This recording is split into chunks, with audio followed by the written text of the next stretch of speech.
खमा गणिसा वेलकम और welcome back to my channel. कैसे हैं आप सब लोग? आई होप आप सब लोग अच्छे होंगे। मैं भी एकदम बढ़िया हूँ। मेरे एक और नए व्लॉग में आप सबका स्वागत है। ये चौथ के व्रत के दिन की वीडियो है, मतलब जितनी भी छोटी छोटी क्लिप्स ले पाई हूँ मैंने ली है। तो ये सुबह सुबह चाय बनाई थी मैंने, और इसके बाद मैं आपके बना के लिए यहाँ टिफ़िन बना रही थी। तो रोटी बना के और ये गट्टे की सब्ज़ी बनाई थी, और बस ये सारी चीज़ें करके पूरे झाड़ू पोछे वगैरह करे नहा ली थी। और उसके बाद में मैं थोड़ी देर पढ़ने बैठी थी। वो इसलिए क्योंकि मुझे ऐसे था कि मैं कहानी सुनूँगी, कथा मतलब जो कथा सुनते हैं वो आपके बनाएंगे तो सुनूँगी। तो उससे पहले फिर जब कोई काम नहीं था तो मैं पढ़ने लग गई थी। तो ऑलमोस्ट 2-3 घंटे मैंने यहाँ पर पढ़ाई करी थी, कुछ क्वेश्चन पेपर वगैरह सॉल्व करे थे, और फिर बाकी बस एनसीईआरटी करी थी मैं।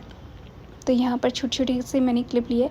ये देखिए, मैंने मतलब मैं शुरू में जब पढ़ने बैठती हूँ सिर्फ़ उस टाइम क्लिप लेती हूँ, उसके बाद में मैं वीडियो बंद कर देती हूँ, क्योंकि फिर मैं ऐसे ही पढ़ती हूँ, कभी इधर लेट के कभी उधर लेट के। मतलब देखो, ऐसे ही थोड़ा तो मेरा ऐसे कमर का पेन है उसकी वजह से, और थोड़ा-सा मैं कि ठीक है, मैं जैसे घर में अकेले रहती हूँ बिल्कुल ऐसे, तो मैं वैसे पढ़ती हूँ, तो इसीलिए बस मैं उसकी ज़्यादा फिर क्लिप्स वगैरह नहीं बनाती। हाँ, डेफ़िनेटली मैं किसी दिन आपको वीडियो बना के ज़रूर बताऊँगी कि पूरा का पूरा मेरा शेड्यूल कैसे रहता है वो।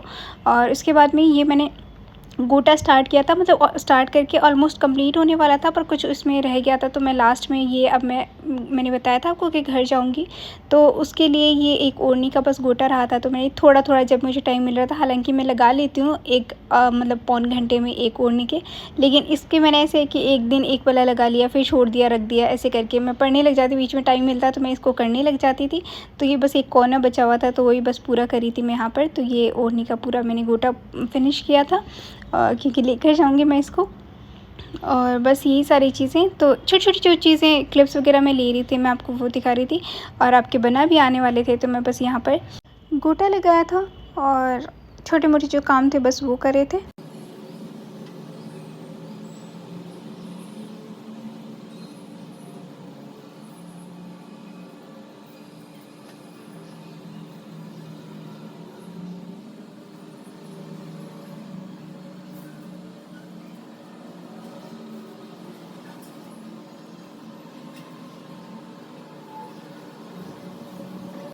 फिर उसके बाद में मतलब ऐसे था कि पहले दिन मुझे याद था, लेकिन बहुत लेट याद आया था मेहंदी लगाने का, मतलब ऑलमोस्ट पौने 11 बजे। तो और मुझे ऐसे होता है कि रात को अगर मैं मेहंदी लगा लेती हूँ तो जब तक सूख के वो उतरती नहीं है तब तक मुझे नींद नहीं आती है।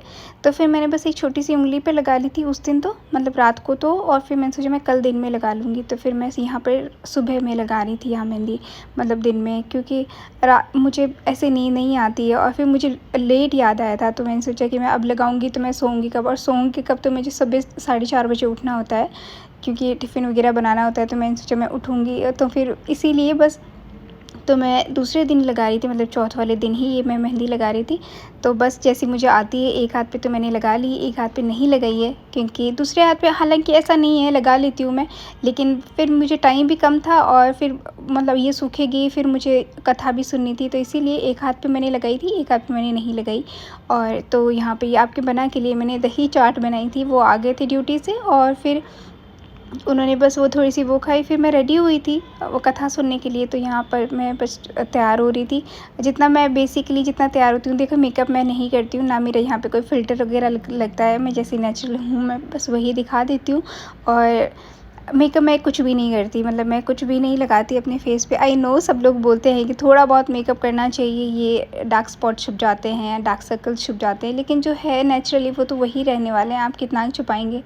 तो ठीक है जैसे है, बस ये थोड़ा-सा ऐसे है कि मैं जो रखड़ी शेष फूल और ये सब हम लोग जब भी कथा सुनते हैं या फिर जब भी कोई व्रत होता है, तो ये क्योंकि हमारे फेरे जो होते हैं वो सुहाग की निशानी में रखड़ी आती है। तो बेशक आप चाहे शेष फूल ये सब ना भी पहनो, लेकिन रखड़ी पहन के फिर पूजा की जाती है। तो यहाँ पर मैं बस सारी जो ज्वेलरी थी जो मेरे पास यहाँ पर मैं रखती हूँ बेसिकली जो पहनने के लिए रेगुलर में, तो वो बस मैंने पहनी, रेडी हो गई। और फिर यहाँ पर मैं अपनी तैयारी कर रही थी। बहुत सारे लोगों के क्वेश्चन आए थे कि आप कितनी चौथ करते हो, और चौथ के व्रत के दिन क्या क्या करते हो। तो इतना ज़्यादा तो देखिए, पूरा मैं जितना मैं मुझे पता है मैं उतना बता देती हूँ कि देखें, ऐसे तो साल में 13 चौथ आती है, लेकिन लोग हर कोई बहुत कम लोग करते हैं 13 चौथ। और जैसे बाहर जैसे नॉर्दर्न साइड में, और आजकल फैशन में करवा चौथ को सबसे बड़ा बता दिया है। अदरवाइज़ राजस्थान में बैसाख जो सबसे बड़ा महीना होता है उसकी चौथ सबसे बड़ी मानी जाती है, मतलब जो ये आज वाली है, जो ये वाली चौथ आती है उसको सबसे बड़ी चौथ मानी जाती है। तो जो कोई 13 चौथ नहीं करता वो 4 चौथ करता है, जो 4 चौथ नहीं करता वो 2 चौथ तो करते ही करते हैं। तो ये चौथ का व्रत होता है जिसके अंदर कुछ लोग सागार करते हैं जैसे, और कुछ लोग नहीं करते हैं, जैसे मैं नहीं करती। और मैं किसी भी चौथ का व्रत, चाहे करवा चौथ हो चाहे बैसाखा चौथ हो, किसी पर भी सागार नहीं करती। और मम्मी और भी नहीं करते, इन लॉ साइड में करते हैं। तो यहाँ पर वो सबकी अपनी अपनी रीत है, आपको जैसे करनी हो। तो यहाँ पर बस साथिया बना दो और 4 बिंदी लगा दो। फिर 4 जितनी, जैसे आप चौथ 4 करती हो तो 4 ही रोली की, 4 ही मेहंदी की और 4 ही काजल की बिंदी लगा दो। आई नो मैं जो राजस्थान के हैं वो बोलेंगे हमको पता है, तुमको ज्ञान देने की ज़रूरत नहीं है।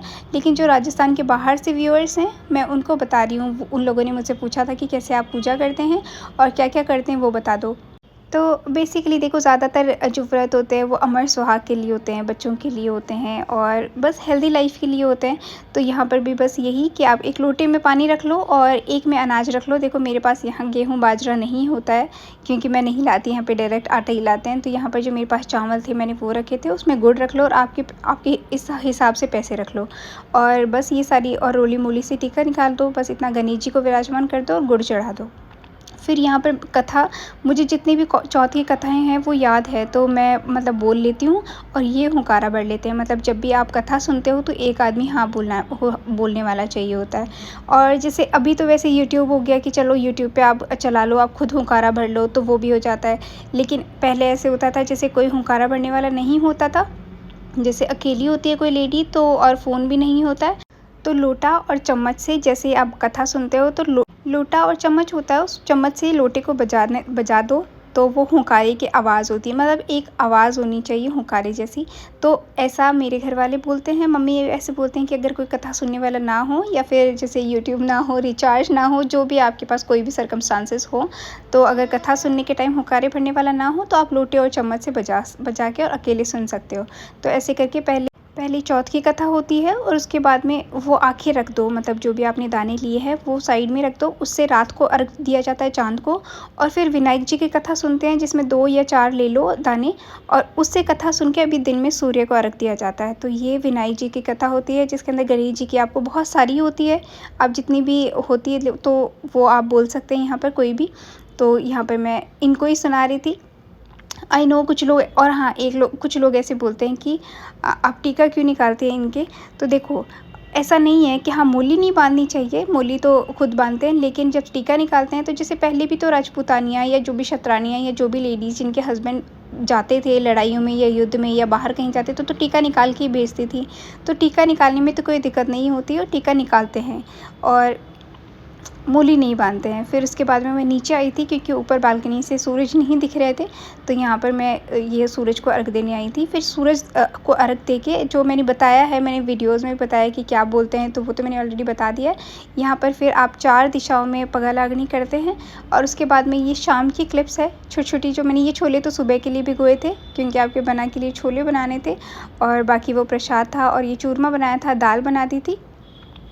और उसके बाद में मैं ये आपको दिखा रही थी, मतलब दिन में मैंने तो देख लिया था, मैं तो एक बार की खुश हो गई थी, उस टाइम मैंने वीडियो ऑन नहीं किया हुआ था, अदरवाइज़ मैं आपको दिखाती। मतलब ये मेरे लिए बहुत सुंदर सा, मेरी लाइफ में सबसे जो बेस्ट गिफ्ट होता है वो है जो, मतलब ये मेरे लिए चूड़ियाँ लेकर आए थे बहुत सुंदर सी। एक्चुअली ऐसा था कि मैं बहुत दिनों से बोल रही थी कि हम यहाँ पे कोई चूड़ी मार्केट, मुझे एक भाभी सा ने बताया था कि वहाँ जाकर देख के आना। तो मैं इनको बोल रही थी कि मैं ननद भाई सा और मेरे जीजा और मम्मी के लिए, सासू जी के लिए, सबके लिए चूड़ियाँ लेकर आऊँगी तो लेके चलना। तो इन्होंने बोला ठीक है, और शादी में जाएंगे तो मैं ले जाऊंगी सबके लिए चूड़ियाँ, ऐसे करके। तो लेकिन इनको टाइम ही नहीं मिल रहा था ड्यूटी से, और सुबह आते और शाम को 4 बज जाते, और यहाँ से वो ऑलमोस्ट मार्केट जो है वो 14-15 किलोमीटर दूर है। तो इन्होंने बोला कि मैं कभी आऊँगा, फिर आपको शाम को कब लेकर जाऊँ, तो ऐसे करके लेट हो रहे थे। तो ये अकेले जाके, इधर एक छोटा सा मार्केट और भी है, उन्होंने वहाँ से लेकर आए थे कि मैं, आपको चूड़ियाँ ही तो पसंद है ना, बाकी का मुझे नहीं पता, वो आप बाद में ले आना, जब हम वापस कभी जाएंगे घर तब आपको लेकर चलूँगा, तब ले आना सबके लिए, अभी मैं आपके लिए तो लेकर आ गया हूँ। तो ये देखिए बहुत सुंदर सी चूड़ियाँ वो लेकर आए थे, हालांकि मुझे नहीं पता था कि इनकी चॉइस इतनी, और मुझे हमेशा ऐसे होता है कि हाँ मुझे चीज़ें पसंद करनी नहीं आती है, तो मेरे लिए कोई ला दो तो मैं बहुत खुश हो जाती हूँ। और फिर चूड़ियाँ, और फिर ऐसे होता है कि आप बिना उम्मीद के लेकर आ जाते हो तो और ज़्यादा सुंदर लगता है। तो मतलब मुझे ऐसे इतनी खुश हुई थी मैं। ये तो मैं सिर्फ़ आपको ऐसे है कि मैं रात को पहन रही थी इनको। मैंने सोचा चलो मैं पहन लेती हूँ, अभी पूजा करूँगी तब। फिर मैंने बीच में एक बार पहनी, फिर मुझे याद आया कि बाटी बनानी है तो उसके लिए आटा लगाऊँगी, और आटा लगाऊँगी तो चूड़ियाँ उसमें ख़राब होती है। तो मैंने सोचा मैं पहले आटा लगा के बाटी चढ़ाऊँगी, उसके बाद मैं वापस पहन लूँगी। तो यहाँ पर मैं आपको भी दिखा दे रही थी कि ये चूड़ियाँ लेकर आए थे और बहुत सुंदर सी। अ, देखिए मुझे नहीं पता बाकी लोग क्या एक्सपेक्ट करते हैं अपने हस्बैंड से, या क्या गिफ्ट सोचते हैं या क्या कुछ। मुझे बस यही चीज़ें कि मुझे अगर आप इतनी सी खुशी आप दे दोगे तो मैं तो बस ऐसा सातवें आसमान पर होती हूँ। तो मतलब मैं इतनी खुश थी। फिर यहाँ पर मैंने बस वापस इनको रखा एडजस्ट करके, और ये देख रहे थे यहाँ पर मैच। मतलब इनको ऐसे है कि बस मैच, क्योंकि अभी आईपीएल चल रहे हैं तो आई नो बहुत सारे ज़्यादातर लेडीज़ के हस्बैंड अभी तो इसी वजह से परेशान है कि सारे दिन बस फ़ोन देख लो। तो यहाँ पर ये मैच देख रहे थे। हालाँकि मुझे बहुत ज़्यादा इंटरेस्ट नहीं होता है, लेकिन फिर भी मैं बीच-बीच में ऐसे बैठ जाती हूँ कि चलो ठीक है। तो यहाँ पर अभी और चाँद उगने में अभी टाइम था, मतलब चाँद निकलने का टाइम ऑलमोस्ट यूपी में पहले निकल जाता है, मतलब 10-15 मिनट पहले निकल जाता है राजस्थान से, क्योंकि ईस्ट में है यहाँ पर। तो अभी थोड़ा सा टाइम था, तो मतलब ऑलमोस्ट 7:30 बज रहे थे। और ये देखें बाटी के ऐसे वो इसलिए हो गया है क्योंकि जो मैंने जोत के लिए ये अंगारे करे थे, मतलब जो जोत के लिए कंडे आप लोग क्या बोलते हैं मुझे नहीं पता, वो मैंने जलाए थे। तो जिस गैस से जलाए थे, फिर वहाँ से जो धुआं होता है उससे फिर बाटियाँ काली हो जाती है, तो वो मैंने दूसरे गैस पे चढ़ाना था और उसी पे मैंने चढ़ा दिया था, तो वो ऐसे सांवली होने लगी थी। फिर मैंने देखा एक बार, फिर मैंने दूसरी पे चढ़ाया था। फिर मैं यहाँ पर ये चौथ विनायक बना रही थी। मतलब ऐसे होता है जैसे आप रोली से एक तरफ चौथ माता का छोटा सा, ये जैसे नॉर्मली ये वर्ली पेंटिंग के जैसे होता है, वो आप बना सकते हैं। तो एक साइड में चौथ माता होता है, एक साइड में विनायक जी होते हैं। फिर 4-4 बिंदी लगती है, जो रोली और मेहंदी और काजल की। और बस आपको जो जोत लेनी हो तो एक दिया जलाओ और फिर जोत ले लो, जो भी आपको जोत मतलब जो रेगुलर हम नवरात्र वगैरह में लेते हैं वैसे ही। और फिर बस मोली लगा के भोग लगा दो। बस ये छोटी सी शाम की होती है। और जो चूरमा हमने बनाया होता है उसकी 4 पिंडियाँ, मतलब जैसे 4 हम चौथ करते हैं तो 4 पिंडियाँ और एक गणेश जी का लड्डू, ये प्रसाद में चढ़ते हैं शाम को। इस जोत में हमने भोग उससे लगता है। तो ये होता है राजस्थान में जो सबसे बड़ी चौथ मनाई जाती है। हालांकि जितनी भी चौथ होती है उसमें दाल बाटी चूरमा बनता है हमारे, लेकिन जो भोग लगता है वो स्पेशली चूरमे का लगता है। बाकी आप बाटी दाल का कोई भोग नहीं लगता, वो सिर्फ अपनी पसंद से सब लोग बनाते हैं, क्योंकि चूरमा और दाल के साथ खाते हैं, दाल और बाटी खाते हैं, तो ऐसे करके। फिर यहाँ पर बस धूप लगाओ और पूजा कर ली और फिर इनको पानी पिला दो, बस इतना सा ये होता है। फिर यहाँ पर हम लोग ऊपर आ गए थे, क्योंकि ऑलमोस्ट 9:30 पौने 10 का टाइम दे रखा था। तो हम लोग आए थे ऊपर। फिर ये देखिए चाँद दिखा था हमको 10:10 पे। वो थोड़ा सा लाइट दिख रहा था, क्योंकि थोड़ा सा तो पोल्यूशन की वजह से थोड़े से बादल हो रहे थे हल्के हल्के। फिर यहाँ पर मैंने अर्घ दिया था, मतलब वही चीज़ें जो आप सुबह में बोलते हैं सूरज को, वही सिर सोना किसी सांखली गढ़ मोतियाँ को हार, चाँद का रख देता जियो बीर भरतार, आग तेरे मारो सासरो नीम तले मारो पीर, आता जाता रही जो मर मारे जाया बीर। तो ये बोल के अर्घ दिया जाता है, और ऐसे ही सुबह में सूरज को दिया जाता है। फिर यहाँ पे अर्घ दे के आप मतलब भोग लगा दो। चाँद को जो भोग लगाना होता है, जो आप चूरमा बना के लाए थे उसी का भोग लगाओ। फिर जो आप सुबह में हमने जो कथा सुनी थी उससे के जो आँखें लिए थे, मतलब जो दाने लिए थे, उनको आपने यहाँ पे अर्घ देना होता है। फिर अगर आपके यहाँ स्पेस हो तो जो पानी आपने सींचा है उसी के चारों ओर 2 या 4 फेरी लगा दो, और अगर जैसे स्पेस नहीं है तो एक जगह खड़े हो वहाँ पर आप 2 फेरी लगा दो। ऐसे करके ये चाँद को अर्घ देना होता है। उसके बाद में आपने जिनके लिए व्रत किया है उनका आशीर्वाद ले लो। और ये छोटी सी ऐसे पूजा होती है, छोटी सी, आप जितनी श्रद्धा से करो वो आपकी मर्ज़ी है। फिर बस ये देखें, ये खाना सर्व किया ऑलमोस्ट, हाँ 10:30 बज गए थे आपके बनाने, और मैंने फिर खाना खाया था। और ये छोटा सा व्लॉग कैसा लगा कमेंट करके ज़रूर बताइएगा। फिर से मिलेंगे, ध्यान रखिए, खुश रहिए, बाय बाय, टेक केयर।